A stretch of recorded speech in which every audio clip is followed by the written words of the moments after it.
And that's one thing that Graves actually does very, very well. And in fact, for the longest time, Graves was actually one of the only AD carries that could stand up to Lucian before he was actually nerfed several times in a row. And on the Extra Life charities, help support Children's Miracle Network hospitals, and overall just you know, it kind of bring this full circle. It's like, you know, we the people supporting esports, which then in turn helps us, you know, support us. So do appreciate you guys' support. Even if you can't help support Extra Life, you can still stick around, continue watching. Do appreciate every single one of you tuning in tonight. So checking out pilots, runes, and masteries here, pretty standard. I don't think anything's changed here from our previous series. Should see Ggoong with different runes, considering that he is now playing a physical damage dealer. So 3.2%. What is that stat you get? They didn't hover over the quintessence or anything. I can't. Is it? What is that? That's glyph percentage? Attack speed of glyphs?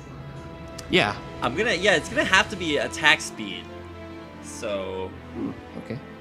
Still pretty strange. Nonetheless, the runes should be exactly the same, and actually no, a little bit of a difference. That 1 point in Warlord here for Ggoong, so he took that out of the earlier situation. So now we don't have to worry about anything too crazy. I was looking, in fact, the one thing that I was expecting to see and still haven't seen yet in this entire tournament is the 1% crit rune. Nah, you don't need that. That's way too. You could get more stats for that. If you crit once, you win the game, though. Like, no, you don't. Not in this patch or meta. If you can maybe a long time ago. All right, welcome back, ladies and gentlemen, to the Solo King Korean 1v1 tournament featuring all of your favorite players from champions this season. Ggoong versus Pilot, our second best of 3 of the night here in the final blind pick, game number 3, to decide which player will advance to face the winner of our first series, which is actually Rain versus Pure. Pure advancing, and of course, winner of this series will face Pure to advance out of this individual group and get a spot in the final playoff bracket. So, let's see. How are they going to go about this? Teleport heal for Ggoong, and then flash teleport for Pilot. So, he won last game based off that flash and the Lightslinger passive. So, we'll see if he can pull off anything like that. You know, Graves does have the passive that grants him the extra armor, so that's a tough thing to break through.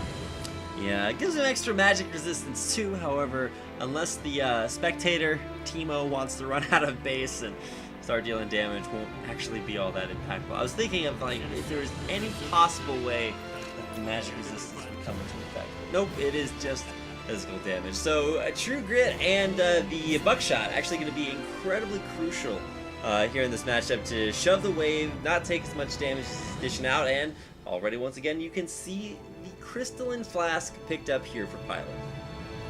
Yep, going for that loss of sustain worked out last time. It should work out this time. Graves doesn't have as much range as Lucian does, and Lucian can eat the buckshots, no problem. Nice dodge there of the first Piercing Light with a buckshot, and you can see, oh, really just standing in between the creep wave here. Losing out on a CS here, but oh, Pilot not afraid to lose these early trades because he has more sustain in his build. Yep, that's literally the name of the game for him right now, is just trade as well as possible, and then just use Flask. Hit there by the Piercing Light and missing a CS. Ggoong, a little bit of mechanical lapse here in the early game. He stood very far forward in the creep wave, and he's gotten hit by a couple of Piercing Lights that could have done without it. Of course, he is out of potions at this point, so a big sustain difference.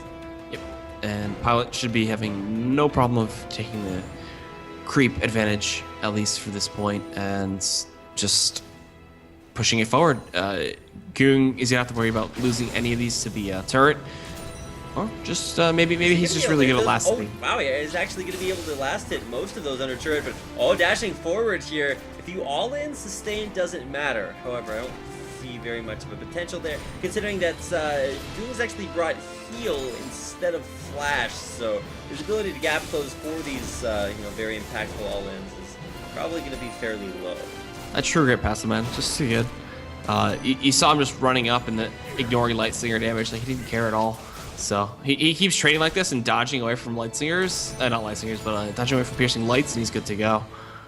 And actually, even with all the sustain from Pilot, he's still losing out on a lot of these trades. So, especially once we hit, 2, 3 Doran's blades, those trades are gonna be really difficult for Pilot to deal with. Of course, sustain, kind of the name of the game here, and with the ability to dodge more buckshots than Ggoong has dodged Light Slingers, does dodge that one here. So gonna dash in. Whoa, he dashed in with 300 HP. That was flashing Night Lucian. That would have been a kill.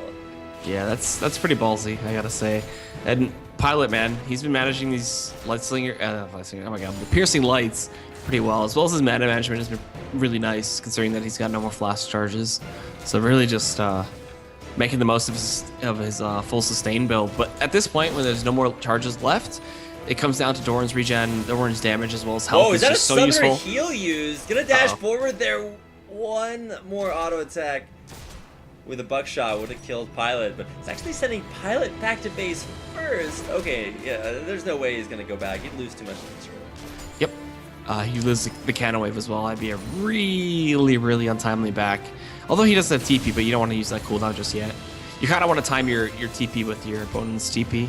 It's actually really impressive that Doran's blade singularly. Oh my god. What? He should have let that buckshot hit him and let. Yeah, and then Ggoong just dies the turret, and Pilot's already going to be able to retreat to his second tier turret for the shield. Yeah, getting hit by that buckshot would have been the best thing to do. Kind of oddly enough, risked dying, but at the same time, was the spectator kind of getting in on the action.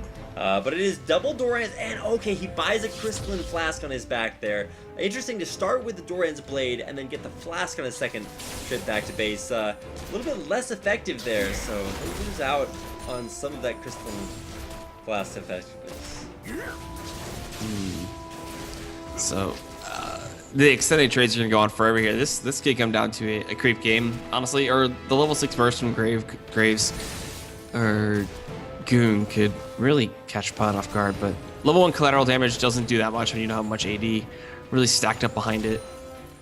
Normally you'd have like a BF sword. Oh, dodging that buckshot is actually really, really huge, even with some limitations on the vision here. Level 5 versus level 5, and I think Ggoong might actually die here. He doesn't dodge the piercing light, and Pilot, coming back from base, wins the 1v1, comes back from a 1-0 deficit, and now that move right there that you just saw on your screens, the Relentless Pursuit sideways, dodge the buckshot, and no flash means there's no escape for Ggoong. With continual Relentless Pursuits forward, off of landing those auto attacks, it's a Light Slinger passive for Pilot.